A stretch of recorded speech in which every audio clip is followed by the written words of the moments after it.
الله الرحمن الرحيم الحمد لله نحمده ونصلي على رسوله الكريم اما بعد. یہ کتاب جو آپ کے سامنے ابھی پڑھی جا رہی ہے اس کو عوام کی زبان میں بخاری شریف کہتے ہیں.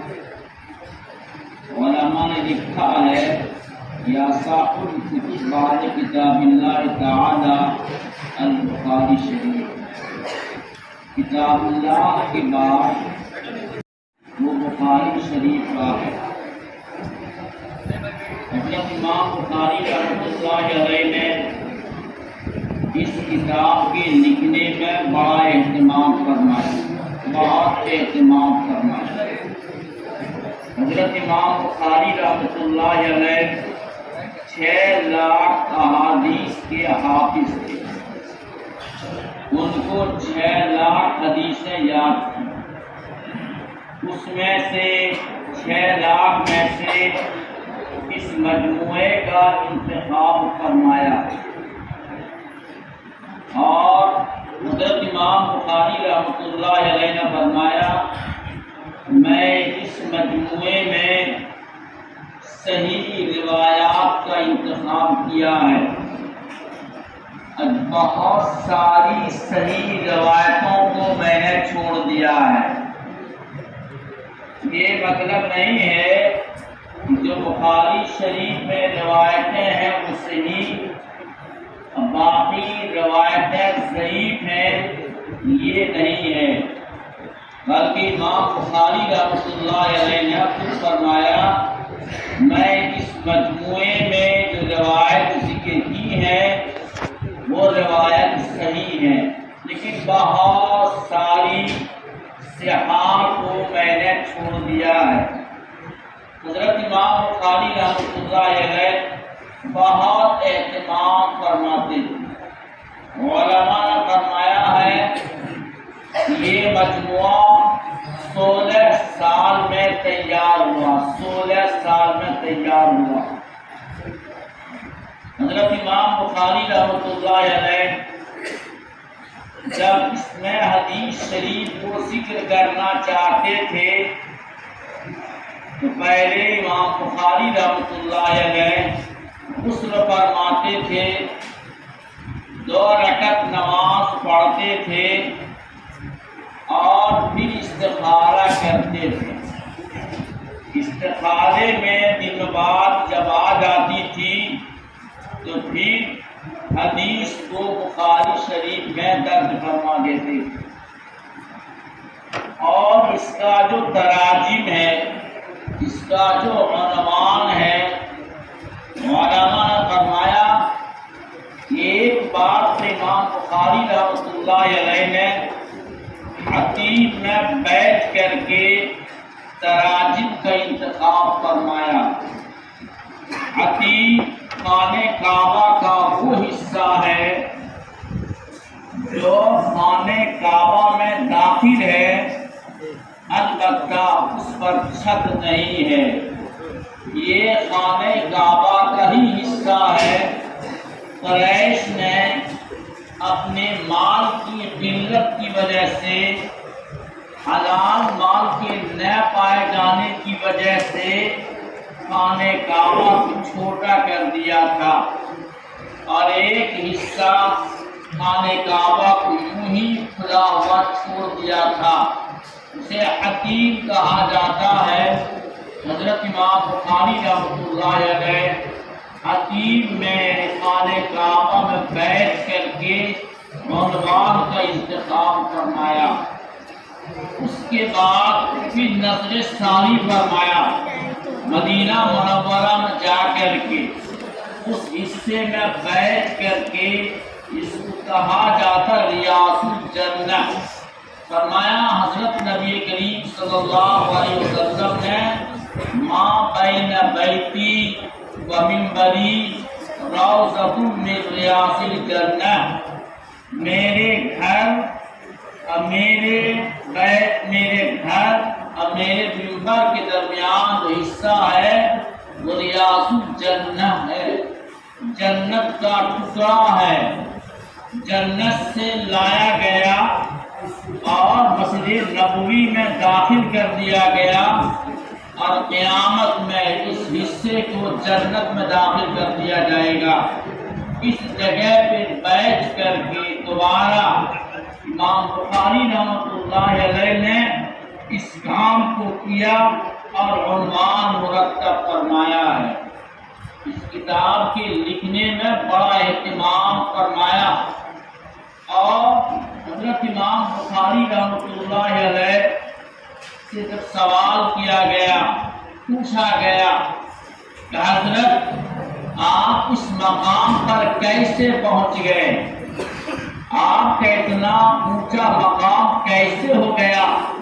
علمت حفظ الحدیث، میرے دل و دماغ میں حدیث کا شوق ڈال دیا گیا، اور یہی شوق حضرت امام بخاری رحمۃ اللہ علیہ کو ایک جگہ بیٹھنے نہیں دیتا تھا، اور یہاں سے وہاں اور وہاں سے وہاں سفر کرتے تھے، اور اپنے زمانے کے علماء، اپنے زمانے کے محدثین سے روایت لیا کرتے۔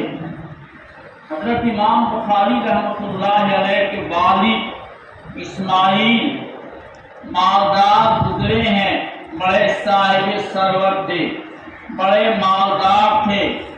جب ان کا انتقال ہونے لگا تو فرمایا کہ میں نے اس مال میں کوئی مال مشتبہ نہیں چھوڑا، حرام تو دور کی بات ہے، اس میں کوئی مشتبہ مال بھی نہیں چھوڑا۔ حضرت امام بخاری رحمۃ اللہ علیہ کے ورثے میں آیا، اور حضرت امام بخاری رحمۃ اللہ علیہ اس سارے مال کو، ساری جائیداد کو طلب حدیث میں خرچ کر دیا۔ بعض مرتبہ تو ایسا موقع آیا کہ حضرت امام بخاری رحمۃ اللہ علیہ کے پاس کھانے کا سامان نہ رہا تو گھاس اور پتا چبا کر کے اپنے پیٹ کی بھوک کو بجھایا، لیکن طلب حدیث میں سستی نہیں فرمایا۔ حضرت امام بخاری رحمۃ اللہ علیہ ایک بار بیمار ہوئے۔ حضرت امام بخاری رحمۃ اللہ علیہ جب بیمار ہوئے، ان کا قارورہ، پیشاب حکیم کے پاس بھیجا گیا، آپ پیشاب دے کر کے بیماری کی تشخیص فرما دیں اور علاج فرما دیں۔ حکیم نے کہا لگتا ہے بعض پادری کا پیشاب ہے جو سالن نہیں کھاتا، یا ایسے آدمی کا پیشاب ہے جو سالن نہیں کھاتا ہے۔ امام بخاری رحمۃ اللہ علیہ سے دریافت کیا گیا، فرمایا ہاں میں 40 سال سے سالن نہیں کھایا۔ حکیم نے کہا کہ اگر آپ سالن نہیں کھائیں گے تو آپ کی طبیعت ٹھیک نہ ہوگی، آپ کا علاج ہی یہی ہے کہ آپ روٹی کو سالن کے ساتھ کھائیے۔ امام نے جواب دیا میرے پاس اتنا موقع نہیں ہے کہ میں روٹی بھی کھاؤں اور سالن بھی کھاؤں، میرے پاس اتنا موقع نہیں، میرے پاس اتنا ٹائم ہے ہی نہیں۔ حکیم نے اصرار کیا تو فرمایا یہ تو ہو سکتا ہے میں روٹی کو شکر کے ساتھ کھا سکتا ہوں، لیکن سالن بنانا، سالن میں روٹی کو توڑنا پھر کھانا، یہ میرے پاس اتنا موقع نہیں۔ حضرت امام بخاری رحمۃ اللہ علیہ نے اس جانفشانی کے ساتھ علم حدیث کو حاصل کیا، اور ہمارا زمانہ اور ان کا زمانہ دونوں کے زمانے میں بڑا فرق۔ ہمارے زمانے میں دنیا کی ترقی، ہمارے زمانے میں شہرت، ہمارے زمانے میں ترقی کی بنیاد صرف خواہشات، پیٹ پالنا، خواہشات کی تکمیل ہے۔ تو ہمارے اس زمانے میں اعمال کے محرکات صرف انسان کا پیٹ اور شرمگاہ رہ گیا ہے۔ حضرت امام بخاری رحمۃ اللہ علیہ اس زمانے میں موجود تھے، اس زمانے کے عمل کے محرکات، عمل پر ابھارنے والی چیز اللہ اور اس کے رسول کی محبت، اللہ اور اس کے رسول کی محبت میں شرکشار تھے۔ اس لیے ہر طرح کی محنت، ہر طرح کی مشقت کو برداشت کرنا ان کے لیے آسان تھا طلب حدیث میں۔ حضرت امام مالک رحمۃ اللہ علیہ کا درس ہو رہا ہے، حضرت امام مالک رحمۃ اللہ علیہ کا درس ہو رہا ہے۔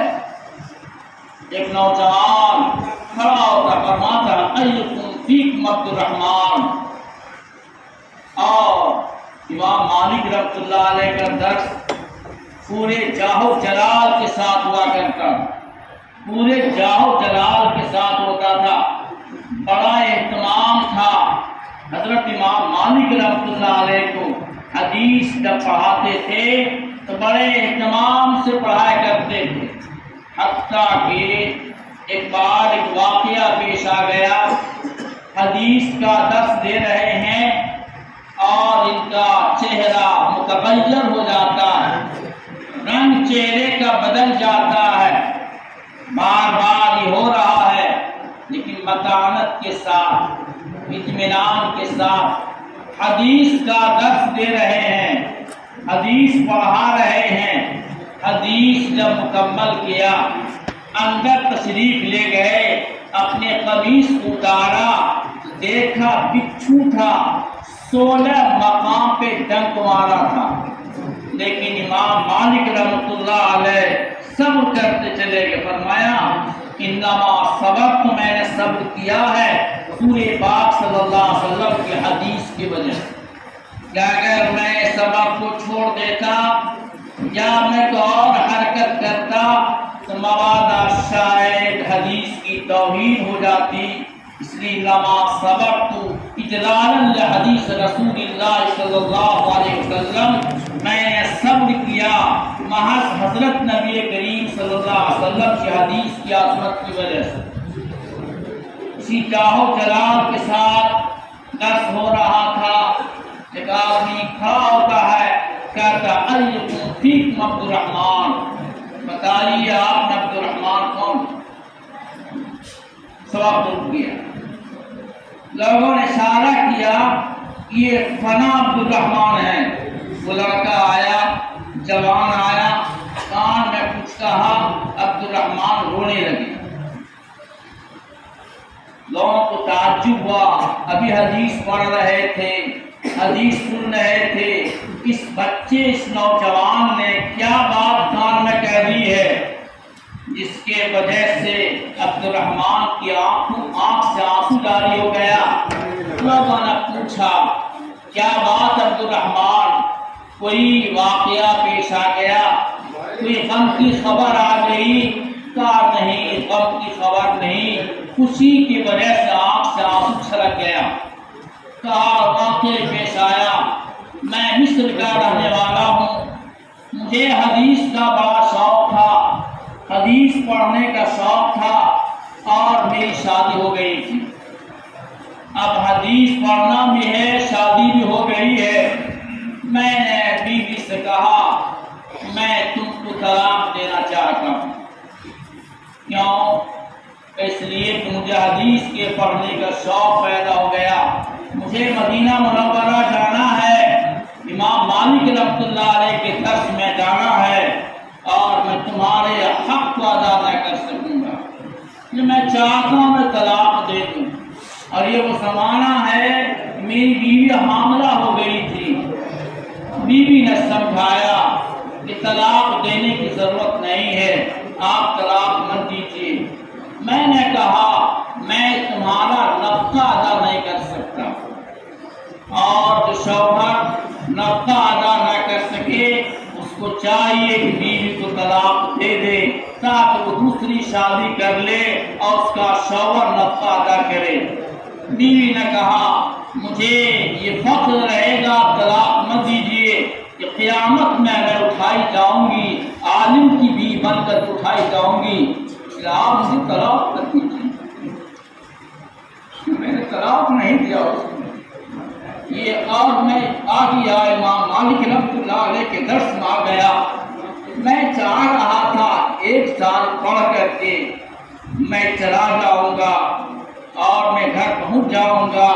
میں پڑھتا رہا، شوق میرا بڑھتا رہا، یہاں تک کہ میری بیوی کو اولاد ہوئی، یہ لڑکا پیدا ہوا، لڑکا بالغ ہوا، کمایا، مالدار ہو گیا، اس کے اوپر حج فرض ہو گیا۔ میں حج کرنے کے لیے میری والدہ نے، اس کی والدہ نے اس بچے کو کہا تمہارے اوپر حج کرنا فرض ہو چکا ہے، تم حج کرنے چلے جاؤ اور مدینہ میں تمہارے والد ہیں ان سے ملاقات کرنا۔ یہ وہی میرا بچہ ہے۔ امام مالک رحمۃ اللہ علیہ کے درس میں یہ واقعہ پیش آیا۔ میں یہ بتا رہا تھا کہ اس زمانے میں انسان کی ترقی کا سارا دار و مدار تھا اللہ اور اس کے رسول سے محبت۔ اس لیے اللہ اور اس کے رسول کی محبت کے لیے وہ ہر طرح کی قربانیاں پیش کیا کرتے تھے۔ حضرت امام بخاری رحمۃ اللہ علیہ بھی نہ جانے کتنے دنوں تک تنگی کی حالت میں، پریشانی کی حالت میں زندگی گزارتے رہے اور حدیث پاک کو پڑھاتے رہے اور حاصل کرتے رہے۔ حضرت امام بخاری رحمۃ اللہ علیہ تو اللہ نے ایک حدیث کی وجہ سے ایک ان میں کمال عطا فرمایا تھا، حدیث کی توہین کو برداشت نہیں کرتے۔ حضرت امام بخاری رحمۃ اللہ علیہ جب مختلف شہروں اور ملکوں کا چکر لگایا اور چکر لگا کر آخر میں نیشاپور تشریف لے گئے، حضرت امام بخاری رحمۃ اللہ علیہ کا بڑا شاندار استقبال ہوا اور پرجوش استقبال ہوا۔ سارے علماء، سارے فقہاء، محدثین نے استقبال کیا اور نیشاپور تشریف لے آئے۔ جب یہاں تشریف لائے، ایک خاص واقعے کی وجہ سے ہر آدمی کا کوئی نہ کوئی مخالف ہوتا ہے، صحیح باتوں کو غلط رنگ میں پیش کرنے کی عادت ہوتی ہے۔ امام بخاری رحمۃ اللہ علیہ کی ایک صحیح بات کو غلط رنگ میں پیش کر دیا اور عوام میں ہنگامہ پیدا ہو گیا۔ حضرت امام بخاری رحمۃ اللہ علیہ نیشاپور سے بخارا اپنا وطن لوٹ کر چلے آتے ہیں۔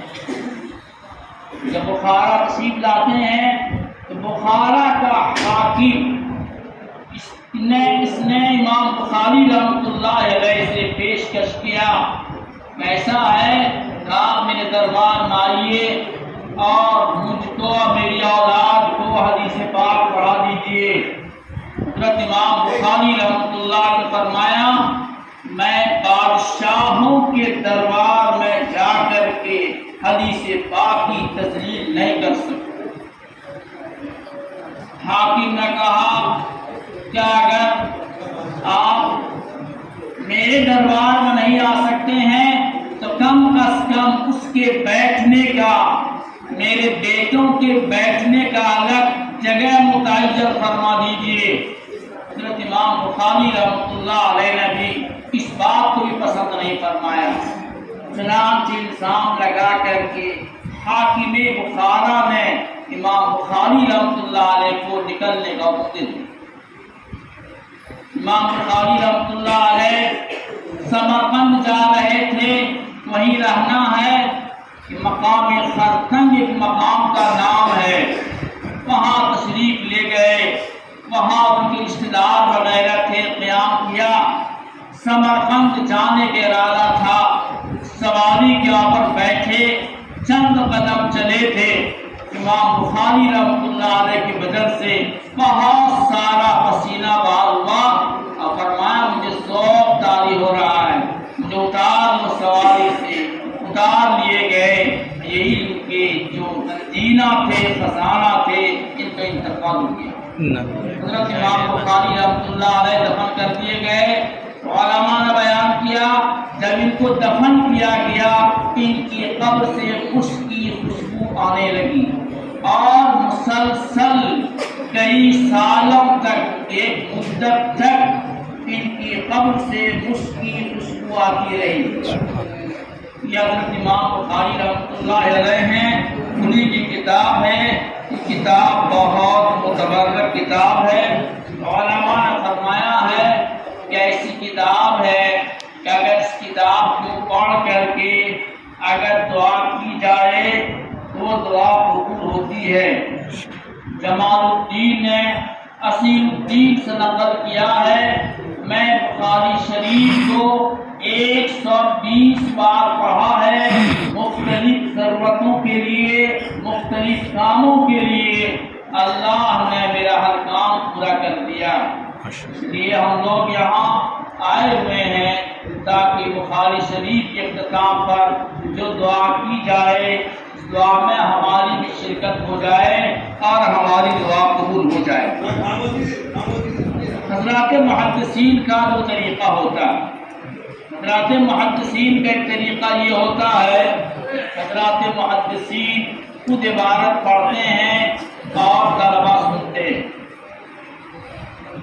اور ایک طریقہ یہ ہوتا ہے کہ کوئی طالب علم حدیث کو پڑھتا ہے اور استاد اس حدیث کو سن لیتا ہے۔ یہ دونوں طریقے رائج ہیں۔ اب زیادہ تر یہ ہوتا ہے کہ طالب علم پڑھتا ہے، اساتذہ سنتے ہیں۔ حضرت امام مالک رحمۃ اللہ علیہ سے ہارون رشید نے سوال کیا تھا، کیسا ہے کہ آپ میرے دربار میں آ کر کے معطل امام مالک پڑھا دیجیے۔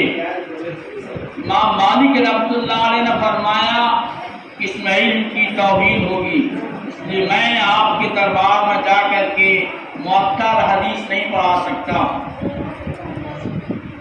اس کے بعد ہارون رشید نے یہی سوال کیا، ایسا ہے کہ میرے لیے، ہماری اولاد کے لیے کوئی خاص وقت نکال دیجئے، اس خاص وقت میں مجھے آپ پڑھا دیجئے، اس میں عوام الناس نہ رہے۔ فرمائے امام مالک رحمۃ اللہ علیہ نے، اگر کسی خاص کی وجہ سے عوام کو روکا جائے تو خواص کو بھی فائدہ نہیں پہنچتا۔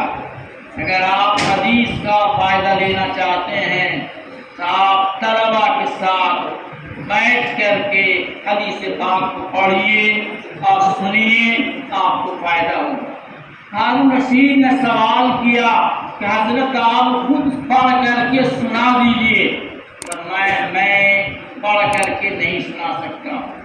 ہاں ایک طالب علم ہے، اس کی عادت ہے، عبارت پڑھتا ہے، میں بیٹھا رہوں گا، وہ طالب پڑھے گا، چنانچہ طالب علم کو پڑھنے کا حکم دیا، اور ہارون رشید اور ان کے بچے اور عوام سب حدیث پاک کو سنتے رہے۔ یہ مختلف طریقے ہیں حدیث پاک کے پڑھنے کا۔ استاد پڑھتے ہیں، یہ بھی بڑھیا، طالب علم پڑھتا یہ بڑھیا، سب پڑھتا تو بڑھیا، ایک طالب علم پڑھتا ہے تو بھی اچھا ہے۔ اس لیے چونکہ طالب علم بہت زیادہ ہے، سب کا پڑھنا مشکل تھا، ایک طالب علم کو مکلف بنایا گیا۔ حضرت دعوت برکاتہم تاخیر باب پڑھائیں گے اور سب طالب علم عبارت پڑھیں گے تاکہ دونوں طریقے اپنی جگہ محفوظ رہیں۔ اللہ آپ کو اور ہم سب کو فائدہ پہنچائے۔ یہ جو روایت پاک ہے یہاں پر امام بخاری رحمۃ اللہ علیہ نے اس روایت کو بہت سارے مقامات میں ذکر فرمایا۔ امام بخاری رحمۃ اللہ علیہ کا عادت یہ ہے کہ ایک روایت کو مختلف سندوں کے ساتھ، الگ الگ راویوں کے ساتھ مختلف مقام کا ذکر کرتے ہیں اور الگ الگ مسئلہ ذکر کرتے ہیں۔ امام بخاری رحمۃ اللہ علیہ یہاں بھی جو روایت ذکر کر رہے ہیں، پہلے بہت بار تقریباً 5-6 بار روایت یہ گزر چکی ہے، یہاں بہت مختصر ہے، پہلے مکمل روایت گزری ہے۔ میں تمام روایتوں کا خلاصہ بول دیتا ہوں۔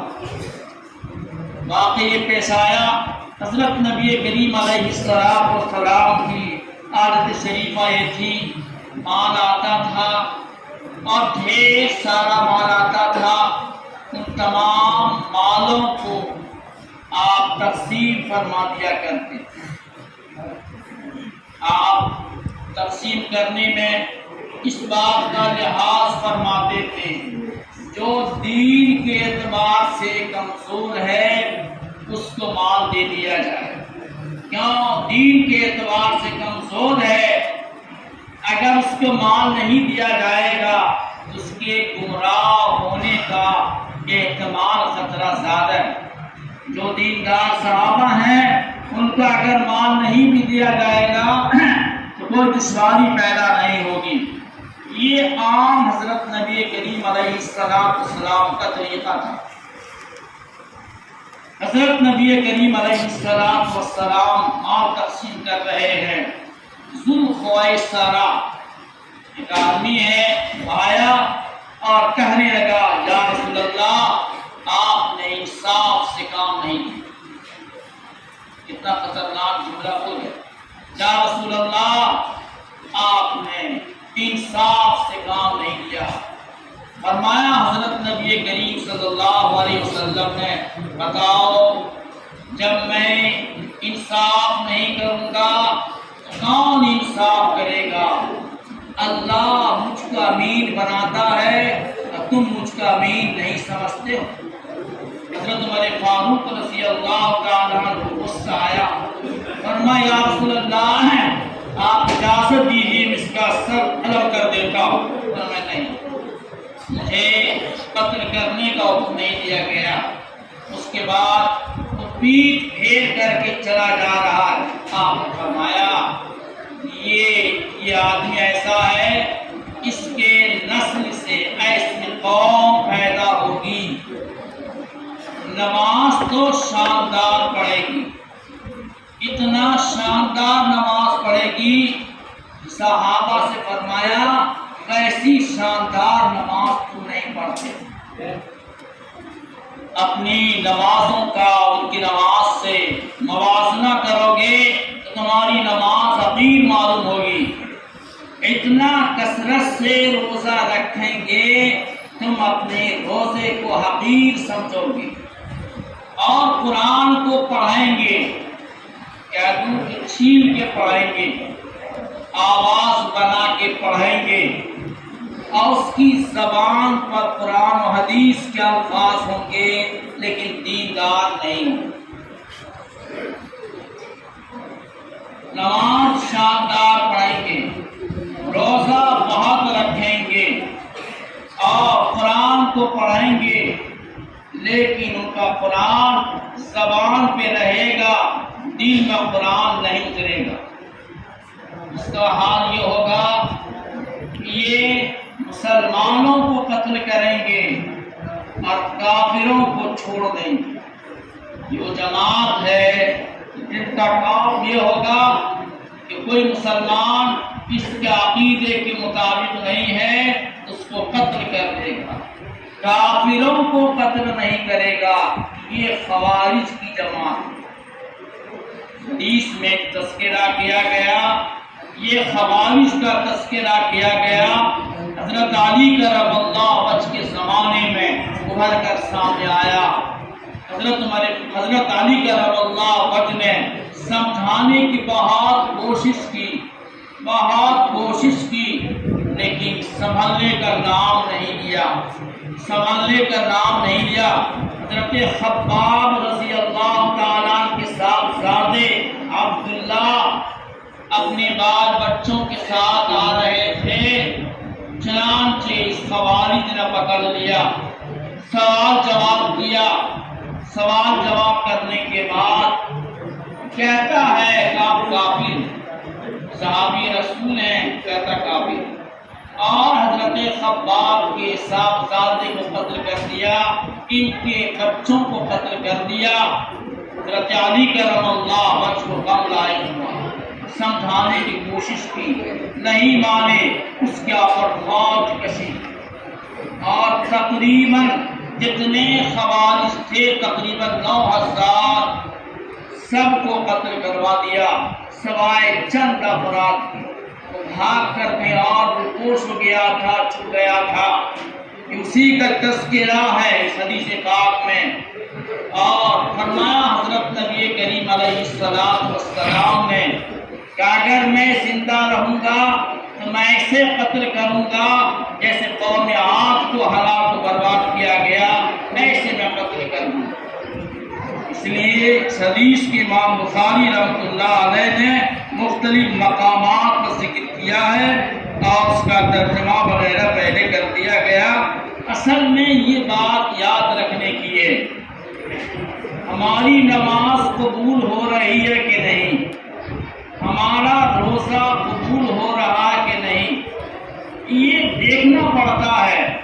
اگر آپ نماز پڑھ کر کے اگر دل میں تواضع پیدا ہو گیا کہ پتہ نہیں اللہ میری نماز قبول کرتے ہیں یا نماز قبول نہیں کرتے ہیں، اغلب یہی ہے کہ آپ کی نماز قبول ہو گئی۔ اور اگر آپ نے نماز پڑھی، آپ نے روزہ رکھا، خیال پیدا ہوا کہ میں تو نمازی ہوں، اب فلاں نماز نہیں پڑھتا، میں نمازی ہوں، اب فلاں نماز نہیں پڑھتا، اگر یہ دل میں خیال پیدا ہو جائے تو آپ سمجھیے کہ آپ کی نماز قبول نہیں ہے۔ ایک علامت ہے، ویسے تو اللہ جانتا ہے کس کی نماز مقبول ہے، کس کی نماز مقبول نہیں ہے، لیکن یہ جماعت بہت خطرناک جماعت ہے جس کے دل میں دین نہیں ہو اور زبان پر دین۔ ایک حدیث میں فرمایا گیا تو مجھے ایسے لوگوں سے شدید اندیشہ ہے جو علیم اللسان ہوں گے اور منافق ہوں گے اور علیم اللسان ہوں گے، یعنی اس کا کام یہ ہوگا کہ دل میں دین نہیں ہوگا اور زبان پر دین کا تذکرہ کرتے پھریں گے۔ یہ لوگ ہماری امت کو ہلاک و برباد کر دیں گے۔ اس لیے دین کو دل میں اتارنے کی ضرورت ہے، اور اس کا آسان طریقہ یہ ہے ہم اللہ والے سے جڑیں۔ جب ہم اللہ والے سے جڑیں گے دل میں دین پیدا ہوگا، ہم دیندار بنیں گے۔ اگر ہم نے موبائل کے ذریعے سے، رسائل کے ذریعے سے اور اکابرین امت کو چھوڑ کر کے اگر ہم نے دین حاصل کرنے کی کوشش کی ہے تو حقیقت دین نہیں آئے گی، البتہ فسق و فجور آئے گا، علماء پہ اعتراض آئے گا، فقہا پہ اعتراض آئے گا۔ اس لیے آپ ان بیماریوں سے بچیے، اللہ والوں سے، خانقاہ رحمانی کے سرپرست محترم سے آپ جڑیے، یا آپ کے علاقے میں جو اللہ والے آپ اسے جڑیے، دینی حاصلات کی وجہ سے آپ کے اندر آئے گی اور آپ دیندار ہو جائیں گے۔ یہ حدیث پاک جو پڑھی گئی ہے یہ کئی بار روایت گزر چکی ہے۔ یہ جو کتاب ہے بخاری شریف میں نے پڑھی ہے اپنے استاد شیخ مولانا محمد یونس صاحب رحمۃ اللہ علیہ سے۔ مرسا مدارلو کہ شیخ الحدیث تھے، میں نے اسی کتاب بخاری شریف پڑھی، اور انہوں نے پڑھی ہے شیخ زکریا صاحب رحمۃ اللہ علیہ سے، اور شیخ زکریا صاحب رحمۃ اللہ علیہ نے بخاری شریف 2 بار پڑھی ہے۔ ایک حضرت مولانا یحییٰ صاحب رحمۃ اللہ علیہ نے اپنے والد محترم سے پڑھی، اور دوسری بار انہوں نے پڑھی حضرت مولانا خلیل احمد صاحب نور اللہ مرقدہ سے۔ حضرت مولانا یحییٰ صاحب رحمۃ اللہ علیہ نے بخاری شریف بلکہ سیاستہ کی ساری کتابیں پڑھی ہیں رشید احمد گنگوئی رحمۃ اللہ علیہ سے۔ اور رشید احمد گنگوئی رحمۃ اللہ علیہ پڑھی ہے شاہ عبد الغنی صاحب رحمۃ اللہ علیہ سے، وہ شاہ عبد السعید سے، وہ شاہ عبد العزیز رحمۃ اللہ علیہ سے، وہ شاہ ولی اللہ رحمۃ اللہ علیہ سے پڑھی ہے۔ ایک سند تو حضرت شیخ کی ہے، اور ایک سند یہ ہے حضرت شیخ زکریا صاحب رحمۃ اللہ علیہ نے بخاری شریف پڑھی حضرت مولانا خلیل احمد صاحب نور اللہ مرکزہ سے، ابو مولانا مظہر صاحب نانوتوی رحمۃ اللہ علیہ سے، ابو مولانا مملوک علی صاحب رحمۃ اللہ علیہ سے، رشید الدین کشمیری سے مولانا پڑھی ہے۔ آگے سب کی سندیں ایک ہو جاتی ہیں۔ یہ حدیث شریف کی میری سند تھی۔ میں تمام طلباء کو اپنی سند کے ساتھ بخاری شریف کے پڑھنے پڑھانے کی اجازت دیتا ہوں اور دعا کرتا ہوں کہ اللہ رب العزت آپ کے پڑھنے پڑھانے کو قبول فرمائے، اور اللہ تعالیٰ آپ کو دین کا امین بنائے۔ اور اغلب یہی ہے کہ آپ لوگ یہاں سے فراغت کے بعد جو آپ جائیں گے تو تعلیم و تدریس میں آپ مشغول ہوں گے۔ اسلام کا مزاج کو سمجھنے کی ضرورت ہے۔ مدارس کو نظام پہ چلایا جائے گا وہ کامیاب رہے گا۔ اسلام کا مزاج یسر اور آسانی، اسلام ہمیشہ یسر اور آسانی کو پسند کرتا ہے۔ حضرت نبی کریم علیہ السلام